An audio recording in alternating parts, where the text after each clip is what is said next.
이 로마서는 이제 전체적으로 이렇게 외우셔도 됩니다. 그 구조나 그 논리들을 외우시고 아는 게 중요하다. 그래서 앞에 계속 이제 반복해서 그 앞절의 내용들을 요약을 하고 있는데 지금 5장에서는 이 하나님과 화평을 이룬다. 우리가 믿음으로 의롭다 하심을 받았으니까 그 결과로 예수 믿고 의롭다 한 결과로 우리가 하나님과 화평한 관계를 누릴 수 있게 되어졌다. 그리고 아담과 그리스도를 대조하면서 한 사람으로 죄가 들어옴으로 말미암아 모든 사람들 죄 아래 놓여 있었다. 그래서 사망이 모든 사람들 지배하고 있었는데 이제 한 사람의 순종으로 말미암아 예수 그리스도의 순종으로 말미암아 우리가 은혜 가운데 의롭다 하심을 받고 죄가 아닌 은혜 아래 사는 삶이 새로운 삶이 열렸다. 그래서 지난주에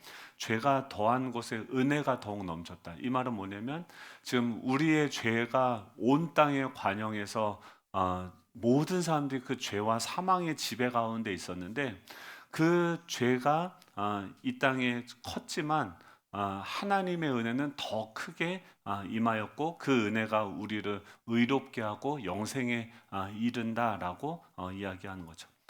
근데 그래서 이제 은혜 가운데 우리가 있고 뭐 뒤로 자빠져도 은혜를 받고 우리가 실수를 해도 하나님은 그것을 은혜로 선을 이루어 가신다라고 이야기했죠. 그래서 5장 20절에 보면은 율법이 들어온 것은 범죄를 더하게 하려 함이나 그러나 죄가 더한 곳에 은혜가 더욱 넘쳤다라고 얘기하죠. 근데 여기서 보면은 죄가 더한 곳에 20절이죠. 죄가 더한 곳에 은혜가 더욱 넘쳤다라고 하니까 이거를 그러니까 우리가 받은 은혜를 사람들이 은혜 받았으면 어떻게 살아야 돼요? 은혜 받았으니까 잘 살아야겠죠.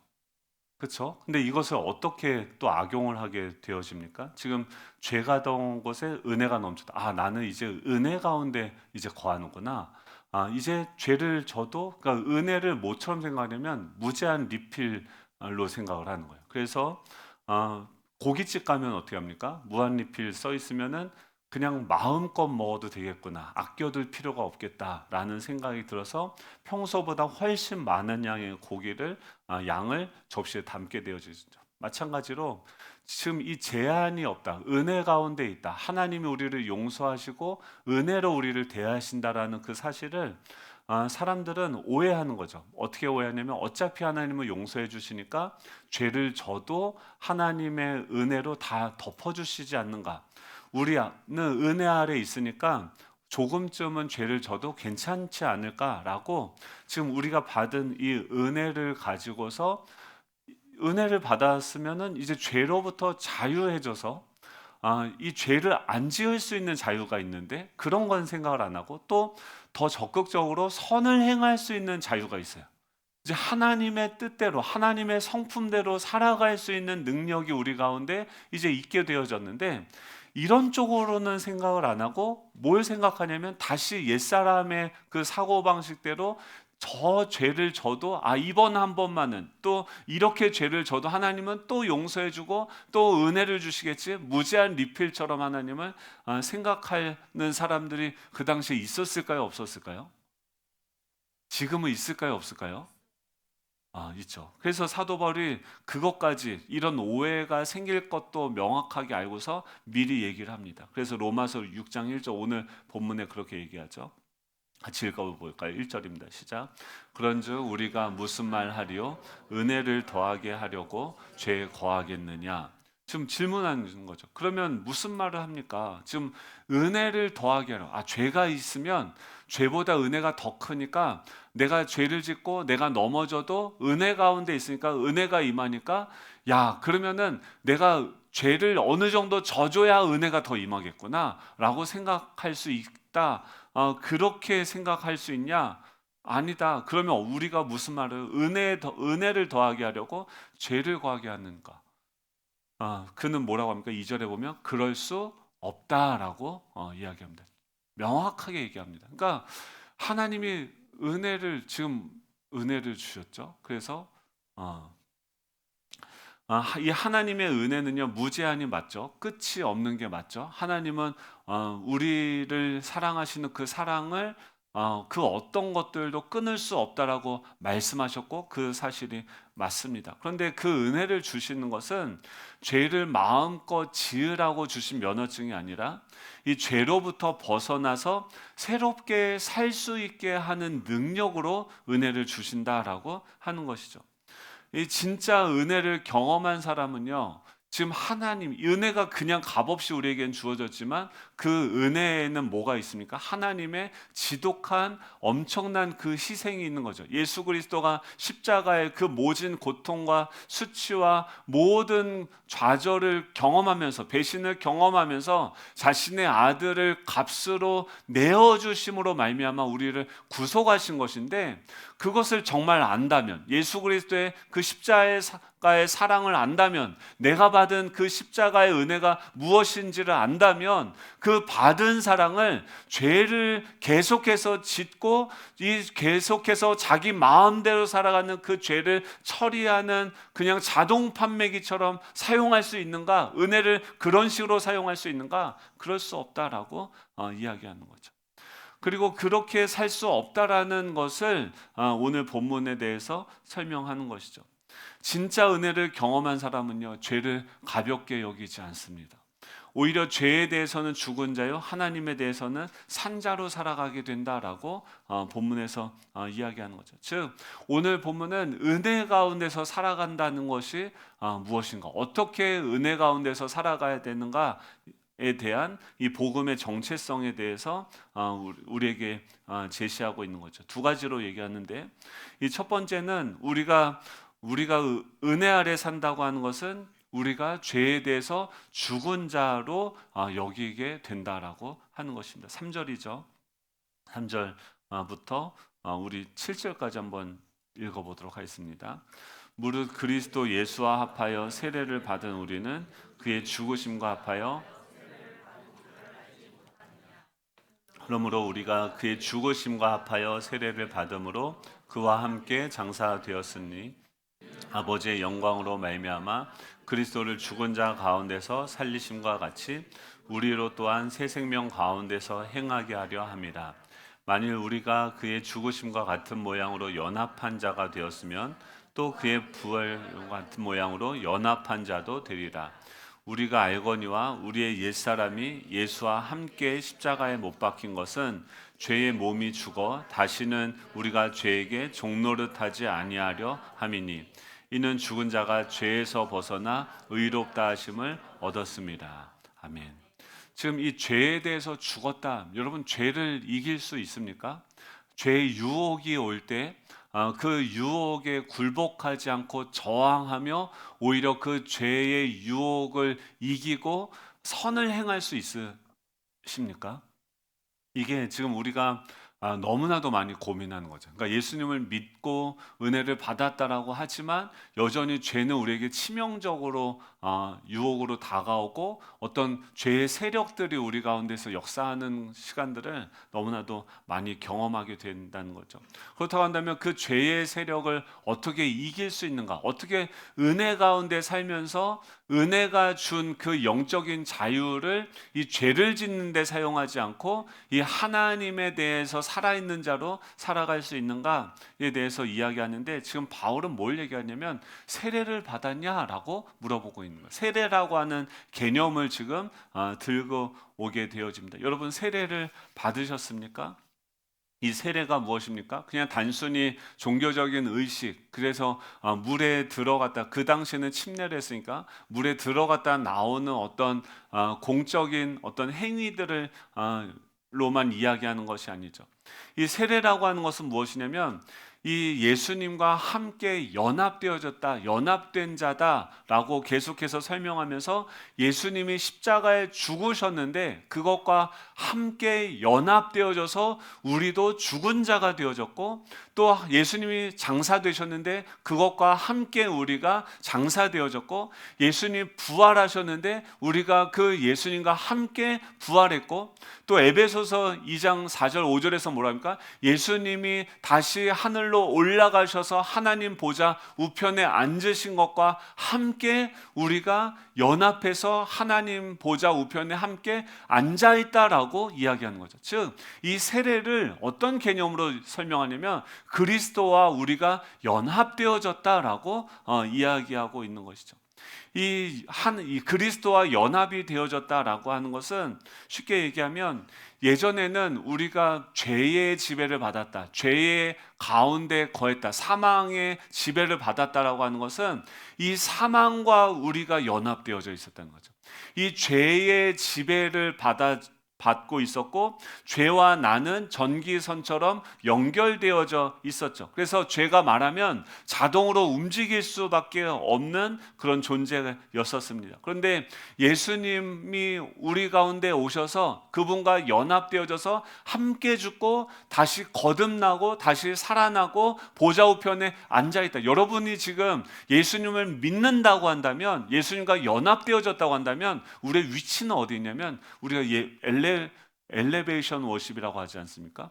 하나님 보좌 우편에 함께 앉아있는, 그 말은 뭐냐면 지금 예수 그리스도가 하늘과 땅의 모든 권세를 가지고서 그 발 아래 모든 것을 다스리는 자로 지금 앉아 계시는 거죠. 이 온 땅의 주인으로서 계시는데 지금 우리가 그분과 연합이 되어졌다면 그분 몸 안에 거하면서 이제는 이 땅을 다스리고 계시는 예수 그리스도의 거룩한 그 영광스러운 통치 가운데 참여하는 자가 되어졌다라고 얘기하는 거예요.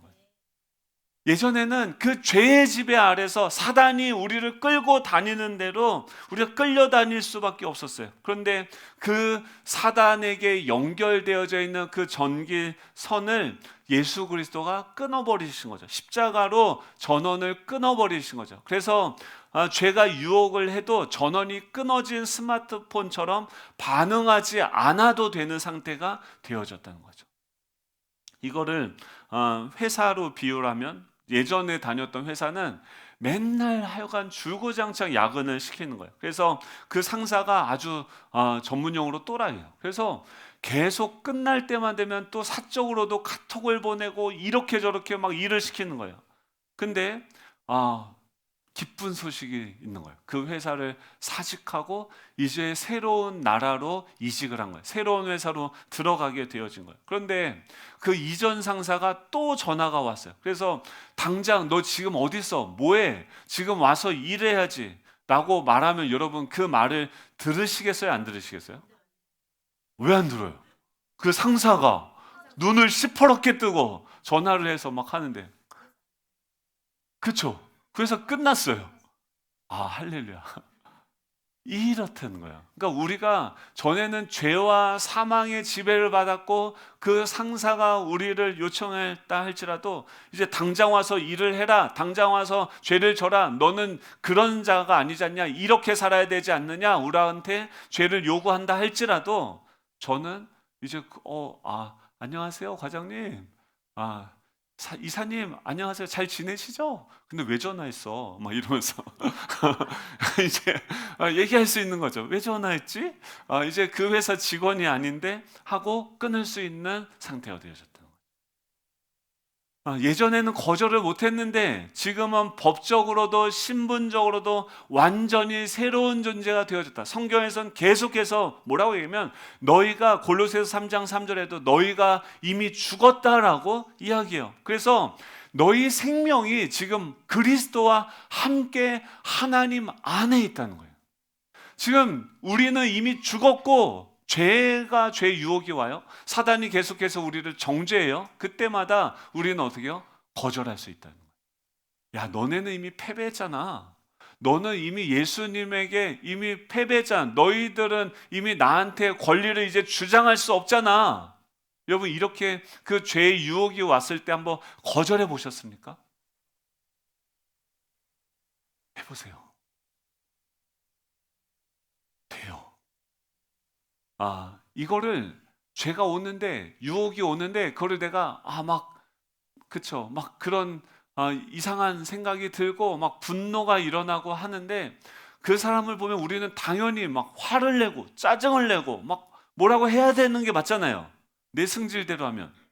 근데 그 승질나는 나는 죽었다 살았다? 죽었어요? 살았다? 죽었다 살았다. 죽었는데 살았다. 그러니까 이게 명확하지 않으니까 우리가 계속 되어지는 거예요. 여러분 죽으면요, 지렁이를 밟으면 꿈틀할까요, 안 할까요? 죽은 지렁이가 밟으면 꿈틀합니까, 안 합니까? 안 해죠. 근데 아내가 날 밟으면 꿈틀합니까, 안 합니까? 다시 부활해. 어떤 몸이? 옛사람의 몸이? 그래서 그때 지금 뭘 기억해야 되냐면, 저도 이게 끊어지는 게 결국 이 그리스도와의 연합, 이 세례가 뭔지를 이해하기 시작할 때부터 이 죄를 이기기 시작을 했어요. 그래서 제가 맨날 뭐라고 얘기하면, 제자만 할 때도 뭐냐면 그것을 여기라는 거예요. 로마서 6장 11절 같이 읽어볼까요? 로마서 6장 11절입니다. 같이 읽겠습니다. 시작.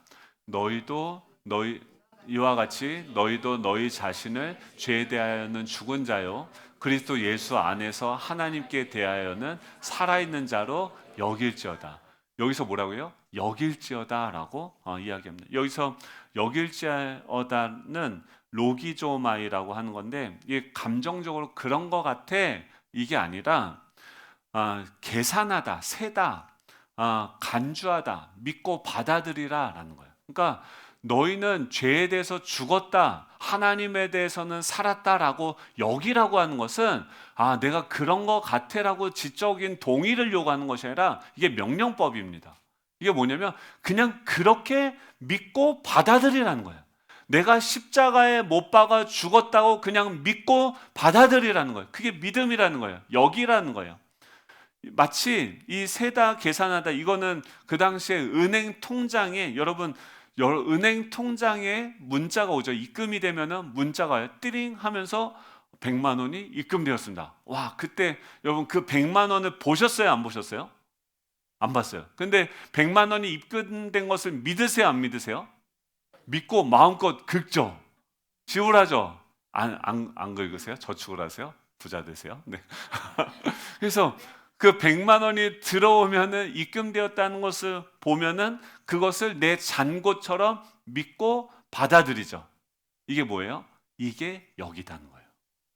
그러니까 예수님이, 이거는 감정이 아니라, 느낌이 아니라, 내 느낌은 어때요? 여전히 옛사람의 느낌이 들어요. 여전히 그 죄를 져야지 내가 살 수 있을 것 같이 생각이 들어요. 내 느낌은 그래요. 그런데 그것이 아니라 기록된 진리는 무엇입니까? 그래서 기록된 기도를 어떻게 해야 되면, 기록된 사실을 근거로 해서 기도하는 거예요. 이거 여기라고 하니까 하나님, 저 같은 경우는 그렇게 했어요.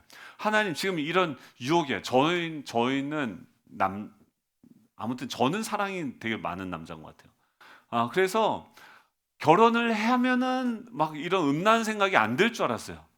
다른 여자를 봐도 막 이뻐 보이지 않을 줄 알았어요. 또 이런 얘기를 할 필요가 굳이 없는데, 근데 뭐 저만 그렇습니까? 여러분은 안 그렇습니까? 뭐 여자들도 다 그러더구만.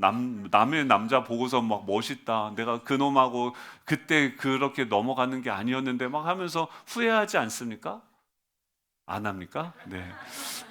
주여, 아무튼 축복합니다. 이게 하나님 앞에 살아있는 자로 여기는 거죠. 근데 그런 유혹이 왔을 때, 이 생각들이 나한테 왔을 때 그걸 어떻게 여기냐는 거예요. 진리는 뭐예요?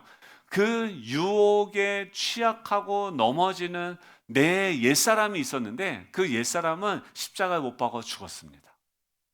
그러니까 하나님 앞에 그렇게 기도하는 거야. 진리를 붙들고 기도하는 거야. 하나님, 내가 십자가에 못 박혀 죽었다고 하지 않았습니까? 전 그것을 믿습니다. 하나님, 그것이 나에게 실제가 되게 해주십시오. 어떤 이혼 위기에 있는 그 부부가 있었는데, 아내만 보면 그렇게 화가 난대요. 제가 봐도 화가 나게 생겼어요. 그 아내가 맨날 화날 짓을 해요. 최근에, 지금 십몇 년 지났는데 최근에 조금 바뀌었다는 소식이 왔어요. 근데 그 십몇 년을 이 친구가 그 아내와 이혼하지 않고 살았어요. 어떻게 살았느냐? 그때 저희가 만나가지고 얘기한 게 뭐냐면, 너 안에 그 아내를 보면서 판단하고 정죄하고 심판하는 분노하는 너는 이미 예수 그리스도와 함께 십자가에 못 박혀 죽었다. 그 전까지는 이 친구가 그 분노를 사기기 위해서 퇴근만 하면 아내 보면 열받으니까 나가는 거예요. 그래서 어디 가면 산에 가서 달리고 줄넘기를 하고 배드민턴을 얼마나 세게 치는지 팍 쳐서 온몸에 힘이 다 빠질 때까지 다 쏟아붓고 집에 와서 그냥 쓰러져서 자서 아침에 출근하고 또 집에 오면 아내 보고 또 화가 나서 팍 그러다가 이것도 하루 이틀이죠. 언제까지 그렇게 체력이 넘쳐납니까? 그럼 화가 나면 또 싸우고. 근데 이 십자가에서 이미 우리가 그리스도와 연합해서 죽었다는 것을 믿고 선포해라. 그래서 그 친구가 그래 한번 해보라고. 여러분도 해보세요. 가서. 그 사람은 그러니까 그 죽음 앞에 서셔야 돼요. 그리스도가 나와 연합해서 죽었다는 그 사실을 여러분 로기조마이 여기실 때 그것을 믿고 하나님한테 기도하는 하나님 내가 죽었다고 하지 않습니까? 그것이 내 안에 실제가 되게 해주십시오. 그때 음란한 생각이 사라지고 분노가 사라지고 우리에게 그렇게 영향력을 끼쳤던 그 사망과 죄와 사단의 영향력으로부터 이미 우리가 자유하게 되어졌어요. 근데 사단은 속이는 거예요. 당뇨병이 걸리면 이렇게 그 먼 데부터 그래서 발가락을 자르는 분들이 있어요. 그러니까 이게 상처가 나면 잘 낫지 않아요. 그래서 그걸 자릅니다. 그러면은 병원에서 이제 그날 얼마나 이게 마취 깨고 나면 아플까요? 안 아플까요? 아프죠. 다리를 잘랐는데 안 아픕니까? 아프죠. 근데 다리가 있어요, 없어요? 없어요. 근데 아파요, 안 아파요? 감각은 뭐예요? 발이 여전히 있고 불에 타는 것처럼 아프다는 거예요. 근데 그 발은 있어요, 없어요? 없어요. 그러니까 우리 육신에 이게 이제 7장에 가서 얘기를 하게 될 텐데 우리 육신에는 예전의 죄의 맛과 경험과 이 모든 기억들이 있기 때문에 사단은 실제가 아니라 그 기억을 건드리면서 그 죄가 주는 달콤함, 그 죄에 너는 질 수밖에 없는 존재야 라고 하면서 계속해서 우리를 속이는 거예요. 사단은 우리를 건드릴 수 없습니다. 거짓의 영이기 때문에 거짓으로 속일 수밖에 없는 거예요. 그런데 그 거짓에 무엇으로 대답하시는 겁니까? 진리로 대답하시는 거예요. 진리를 붙드는 거예요. 여러분 그때마다 죄의 유혹이 올 때마다 죄에 대해서 내가 죽었음을 주님 믿습니다. 주님 이것이 나의 마음의 상태가 되고 나의 존재가 되게 해주십시오라고 주님께 구할 때 그리고 이제 이게 더 나아가면 이제 죄가 오면은 이미 죄는 좀 꺼져라. 옛 상사가 오는 거 처음엔 좀 쫄려가지고 막 이렇게 하다가 나중에 이제 그만 전화하시죠. 이제 나중에는 아예 수신 차단, 거부할 수 있게 되어지는 거예요. 여러분 거기까지 나아갈 수 있기를 축복합니다. 예, 우리는 더 이상 옛 상사의 전화를 받지 않아도 된다 안 된다? 안 받아도 돼요. 예, 사단이 우리한테 그 유혹하고 넘어뜨리려고 해도 넘어뜨릴 때마다 그냥 예의상 넘어질 필요가 없다? 있다? 없다. 오히려 그 어둠의 권세를 내어쫓는 권세가 있습니까? 없습니까? 있습니다. 여러분 우리는 어떤 존재입니까? 그 땅에서 죄의 지배를 받으며 살아가던 존재가 아니라 그것을 예수 그리스도와 연합되어져서 그 죄에 대해서는 죽고 여러분 다시 그분 안에서 살아났어요. 거듭났어요. 이게 복음의 핵심이에요. 그 다시 살아나서 이제 우리가 어디 있습니까? 예수 그리스도 안에 있어요. 사도 바울이 하는 얘기 다 들어보십시오. 그리스도 안에 있는 종된 나 바울은 자기는 다 맨날 그리스도 안에 있다는 거예요. 여러분 그분 안에서 우리가 다시 태어난 줄로 믿습니다. 근데 여러분 그 정도가 아니에요. 주님이 부활하시고 승천하시면서 그분 안에서 우리가 함께 올라가서 함께 그 보좌에 앉으신 그분의 몸으로 존재하는 거예요. 근데 지금 그분이 어떻게 해요? 하늘과 땅의 모든 권세를 내가 가졌으니 이제 어떻게 해요? 너희가 가서 제자를 삼고 내 이름으로 세례를 주고 그 사람들을 살리고 세우고 사랑하라고 우리한테 사명을 주시지 않습니까? 여러분 그것을 이제 이 죄에 대해서 죽고 우리가 받게 되어진 이 영적인 자유함은 무엇이냐면 이제 이 자유함을 가지고 마음껏 예수 그리스도로 예수 그리스도의 제자로 하나님의 아들로 살아갈 수 있는 자유가 우리에게 이미 주어졌음을 믿으시기 바랍니다. 여러분 선을 행할 수 있는 자유가 주어진 거예요. 하나님 앞에 그것을 뭐라고 얘기합니까? 산자로 여기라라고 이야기하죠. 그래서 이 죄 앞에서는 뭐라고 합니까? 나는 죽은 자라고 선포하시는 거예요. 믿음이 감정보다 먼저 작동되기 시작하셔야 돼요. 음란의 유혹이 오고 분노의 유혹이 오고 질투의 유혹이 올 때 나는 예수님과 함께 십자가에 못 박혔다. 이 죄는 나를 주장할 수 없다. 선포하시길 수 있길 축복합니다. 참는 게 아니라 죽음을 믿는 거예요. 자기 통제가 아니라 믿음으로 죄를 이기는 거예요. 죄를 이기는 방법은 죽은 자로 믿고 행동하는 것입니다. 죄의 감각을 끊는 훈련. 근데 이제 그렇게 되어졌으니까 죄의 유혹이 있는 그 한복판으로 들어갈 필요가 있습니까? 없습니까? 또 이런 분들이 있어요. 그건 아니지 않습니까? 그렇죠? 그 요셉처럼 유혹에서 도망치는 것은 비겁함이 아니라 믿음의 용기라는 거예요.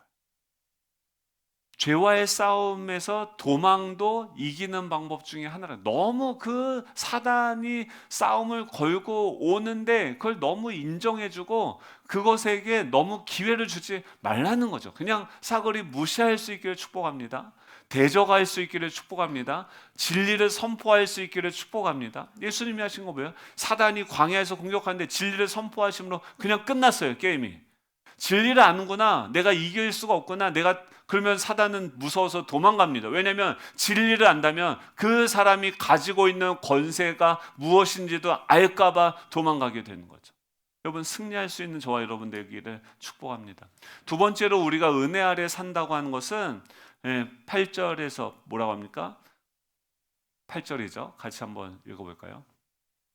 시작. 만일 우리가 그리스도와 함께 죽었으면 또와 함께 그와 함께 살 줄을 믿노니. 9절도요. 한번.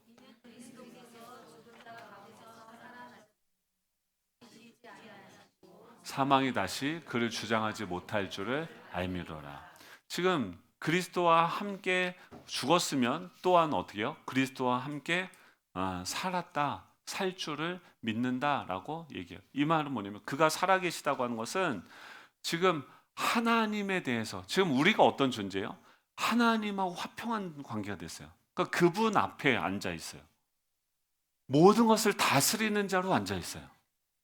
그러니까 이번 수련회 또 주제가 뭐예요? 번성의 비밀, 언약이라는. 그러니까 하나님은 어떤 길로 다니십니까? 먼저 약속을 하시고 그 약속을 따라서 행하세요. 그러니까 우리가 가지고 있는 그 자유를 가지고 하나님의 그 약속의 말씀을 붙들고 순종하며 나아갈 때 하나님의 나라는 임할 수밖에 없고 축복을 줄 수밖에 없고 하나님의 능력과 권세가 우리를 통해서 나타날 수밖에 없는 거예요. 이게 번성의 비밀. 이번에 가면은 벌써 핵심 주제 다 얘기했죠. 지금 하나님 앞에서는 산자로 여길 수 있기를 축복합니다. 우리는 어떻게 합니까? 새로운 피조물이에요. 예전에 그러니까 우리는 MBTI대로 우리의 기질대로 나는 이런 기질이다. 나는 저런 기질이다. 여러분 그 기질을 가진 나는 십자가에서 죽은 줄로 믿으시기 바랍니다. MBTI대로 사는 게 아니에요. 나는 혈액형으로 사는 게 아니에요. 나는 E다, 나는 I다라고 사는 게 아니에요. 여러분 I였던 사람들이요 직장 다니면 다 E가 돼요. P였던 사람이 P는 뭐냐면 끝까지 막 미루고 안 했던 사람들이 직장 다니면 다 J가 돼요. 안 그러면 회사를 다닐 수가 없는데 맨날 욕을 먹는데 군대 가서 제가 배운 진리가 뭐냐면 맞으면 바뀐다는 거예요. 와, 이게 맞는 것도 얼마나 힘이 있냐면요. 그 약을요. 제가 의무대를 나중에 갔는데 그 의무대에 있는 약이 얼마나 많아요? 그거를 리스트를 뽑아가지고 A4지를 빼곡하게 7포인트인가로 적어서 주는 거예요. 그러고 나서 줬어요. 그래서 뭘 하라고 말도 안 하고 줬어요. 그러더니 그 다음날 와서 물어보는 거예요. 언제 외워봐. 그러고 외우라는 말도 안 해줬는데 외우래요. 그래서 맞았어요. 근데 그걸 어떻게 다 외워요? 그래서 계산하는 거예요. 며칠 맞으면서 이걸 외울 수 있을까? 그 다음날부터 맨날 맞는 거예요. 언제까지요? 외울 때까지. 외웠을까요? 못 외웠을까요? 다 외웠어요. 고등학교에 뭐 공부를 잘하고 못하고 상관없어요. 맞으면 외워져요. 제가 그거를 깨달았어요. 근데 지금 우리는 더 강력한 거죠. 여러분, 군대에는 피가 있을까요? 없을까요? 없어요. 안 하면 맞는데? 실수하면 돼요? 안 돼요? 안 돼요. 실수하면 맞는데? 그러니까 거기에서 남자들이 바뀌는 거 보면 하도 맞아서 바뀌어요. 근데 요새는 군대 가도 안 바뀌어요. 왜 안 바뀌어요? 안 맞아서 안 바뀌어요. 군대 가도 이제 뭐 난리가 났대요. 그러니까 군대를 빼야 되나 막 고민을 하고 있는데 맞아도 바뀌는데 예수 그리스도 안에 있으면 정말 여러분들의 주인이 누굽니까? 대부분은 예수님이 나의 주인이라고 하지만 나의 습관이 주인이고요. 나의 기질이 주인이고요. 내가 살아온 삶의 방식이 주인이에요. 여러분 그것에 대해서 거부할 수 있는 자유가 우리한테 주어진 줄 믿으시기 바랍니다. 거부 한번 해보시고 한번 새로운 안 하던 행동을 한번 해보세요. 지금 우리 장로님들 설거지 한다는 하던 행동이요? 안 하던 행동이요? 안 하던 행동이죠. 남자가 주방에 들어가면 죽어요? 안 죽어요? 오늘 저희가 입증할 것입니다. 죽지 않습니다. 여러분 집에 가서 설거지 해보셔도 죽지 않습니다. 아멘이십니까? 네, 저희가 찔리는데 아멘이십니까? 그것처럼 우리가 하나님 앞에서 살아있는 자가 되어졌다. 그 말은 뭐냐면 이제 그 죄에 대해서 연결되어졌던 그 선이 끊어져서 이제 하나님께 연결이 됐다는 거예요. 여기서부터 하나님의 능력, 하나님의 성품, 하나님의 일하시는 방식들이 이제는 너 그냥 알아서 해라가 아니라 권면하는 것이 아니라 그분이 지금 내 안에 들어오셔서 내 안에서 그 하셨던 일들, 그분의 성품대로 우리는 뭐예요? 내 안에 계신 주님께 순종하고 믿는 거예요. 그분이 살아계시다는 것을 여기는 거예요. 그냥 믿고 받아들이는 거예요. 나의 성질 같았으면 가서 확 쥐어받고 그냥 끝내버릴 일을 주님은 그렇게 하시기 원하지 않는다고요? 나의 옛사람은 슬퍼하겠죠. 내 생각대로는 가서 확 뒤집어 엎어야 되는데 속상하겠죠. 근데 주님 나는 죽었습니다 라고 고백하면서 근데 이게 신기한 게 뭔지 아세요? 내 옛성질이 죽었다는 것이 내 안에 적용이 되면 그때부터 뭐가 스며듭니까? 예수 그리스도의 성품이 살아나기 시작해요. 공급되어지기 시작해요. 그러면서 그 상황과 그 사람이 다르게 보이기 시작합니다. 어떻게 보이냐면 예수님의 관점으로 보이기 시작해요. 이건 내가 하는 게 아니라 믿음으로 하나님 앞에서 살아있는 자로 여길 때 내 안에 계신 주님이 일하시는 활동 무대를 내어드리는 거예요. 우리가 이 하나님으로부터 지금 이 은혜 가운데 머문다라고 하는 것은 지금 이미 그 죄에 대해서 죄를 지을 수 있는 구원파는 왜 이단이라고 하냐면 이제 하나님이 다 용서해 줬으니까 그 말은 맞아요. 반은 맞아요. 과거, 현재, 미래 여러분 이렇게 얘기하지만 또 죄 짓고 또 넘어질 거예요. 근데 괜찮아요. 그렇게 넘어지고 실수하고 또 실패하는 게 근데 실패 안 하고 어떻게 나아갈 수 있습니까? 성공한 사람들 물어보면 성공했다고 하는 것은 99번 실패했다는 얘기죠. 뭔가 이루었다고 하는 것은 그만큼 많은 부분들에 대해서 넘어졌다는 얘기죠. 시도했다는 거죠. 시도하지 않고 도전해보지 않은 사람들은요 실패도 없고 넘어지는 것도 없어요. 그럴 수 있든 이 말은 뭐냐면 은혜 가운데 있다는 것은 우리가 마음껏 도전하고 시도할 수 있는 자유가 우리 안에 있다는 거예요. 하나님의 통치에 하나님의 나라에 참여할 수 있는 능력과 권세에 이미 연결이 됐다는 거예요. 실패해도 넘어져도 좌절해도 하나님이 나를 다시 일으키실 것이고 내가 넘어져도 하나님께서 그것을 선으로 바꾸실 줄로 믿습니다. 그 능력을 가지고 우리가 어디에 써야 되냐면 선을 행할 수 있는 자유로 써야지 이것을 계속해서 이 은혜를 줬는데 또 죄를 짓고 그것도 용서받고 또 죄를 짓고 죄를 지을 수 있는 자유로 이 은혜를 사용할 수 있다 없다? 그럴 수 없다는 거예요.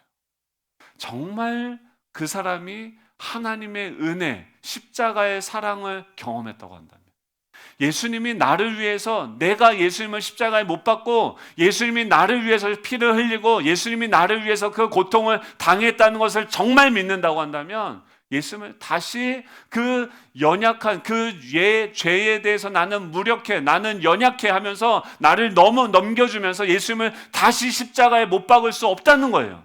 오히려 이 자유함을 가지고 그 예수님을 믿고 예수님을 따르며 예수님으로, 작은 예수로 이 땅 가운데 살아갈 수 있는 그 능력이 부어지는데, 그것으로 살아갈 수 있는 자유가 우리에게 있는 줄로 믿습니다. 여러분, 은혜 가운데 있다는 것은, 말씀을 정리하면, 우리는 죄에 대해서 죽었다는 거예요. 이제 우리는 어떤 존재입니까? 하나님에 대하여서 살아있는 자. 하나님이 내 안에 살아계십니다. 성령님이 내 안에서 역사하고 계십니다. 여러분들의 기도를 도와주실 거고, 여러분들이 모든 상황에서 여러분들에게 지혜를 주시고 어떻게 이런 것들을 해야 되는지를 주님께서 그때그때 알려주시고 인도하시며, 여러분 이런 거는 응답 빨리 해주세요. 그렇죠? 주님이 원하시는 건 뭐예요? 주님 뭘 기뻐하세요? 물어보셨어요?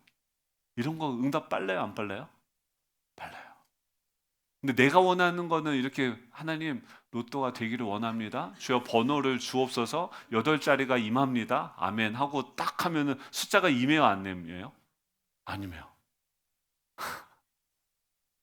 그러면 주님, 그럼 여기서 어떻게 해야 됩니까? 라고 하면 이런 건 또 빨리 응답하셔. 너는 나만 믿어라. 내가 너와 함께한다. 지금 너의 그 가난이 너를 강하게 할 것이다. 너의 그 결핍이 너를 성장하게 할 것이다. 이런 말은 달죠. 원수를 사랑하라. 그 사람을 믿어줘라. 그 사람을 용납해라. 달죠. 기쁘죠. 안 기쁘세요? 여러분, 근데 그렇게 지금 내 안에 계신 주님께 듣고 순종할 때 기적이 일어나는 줄로 믿습니다. 여러분, 정말 우리가 원하는 그런 변화의 어떤 결과들, 하나님의 역사는 하나님의 말씀에 순종할 때는 거예요. 그럼 그 말씀을 붙들고 말씀으로 승리할 수 있는 저 여러분 될 수 있기를 축복합니다. 우리 다 같이 일어나셔서 우리 찬양하고 나아가기 원합니다. 가사 보면 세상에 유혹 시험이, 지금 이 말씀 전했으니까 유혹 시험이 오겠어요, 안 오겠어요? 오겠죠. 근데 그때 우리가 기억해야 되는 건 뭐예요? 우리 힘으로는 그것을 이길 수 없지만, 하지만 어떻게 합니까? 주님을 찬양하고 주님을 예배할 때 주님이 나오셔서 그 대적들을 물리치시고 우리를 일으키시고 승리하게 하실 줄로 믿습니다.